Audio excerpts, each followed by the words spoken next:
Hello, church.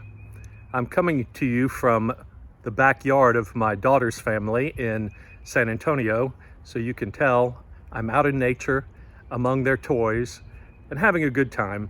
It's their spring break. Well, it's actually extended spring break because here, as in Dallas, schools are closed for the foreseeable future. We don't really know how long this is going to last, and so we're having to be creative. I was in the pew with you this past Sunday as we had our first virtual church service. I want to say thank you to our staff who did an amazing job of pulling that together and who is creatively working to figure out ways during this time that we are backing away from large group gatherings and even smaller group gatherings to find ways to help us move toward each other at the very same time.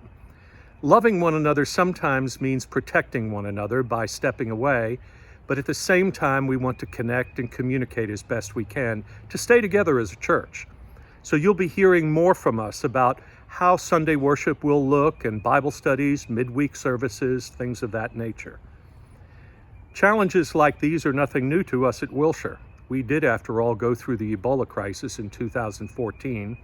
And while this is not the same as the Ebola crisis, the contagion is even more dangerous because it's so much more easy to contract. But at the same time, we know that we can help lessen the impact of this by our social distancing practices. And we're trying to give leadership to that as well. So be patient with us as we find our way. My son-in-law Garrett said to his church in an email this week that social distancing is a kind of chemotherapy for this virus, that it's a kind of a toxin that helps to control its spreading. And I think that's a really apt phrase. We're having to give up something big for something good is another thing he said, which I love.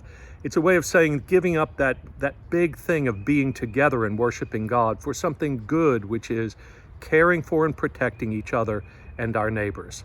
So that's our plan for right now. You'll hear more from us along the way. Stay tuned. But as we conclude, I wanted to say to you some words from that old Wilshire favorite, "Blessed be the tie that binds." We know that first stanza best. Blessed be the tie that binds our hearts in Christian love. The fellowship of kindred minds is like to that above. But listen to these stanzas too. Before our Father's throne, we pour our ardent prayers. Our fears, our hopes, our aims are one, our comforts and our cares. We share our mutual woes, our mutual burdens bear, and often for each other flows the sympathizing tear. When we asunder part, it gives us inward pain, but we shall still be joined in heart and hope to meet again. God bless you.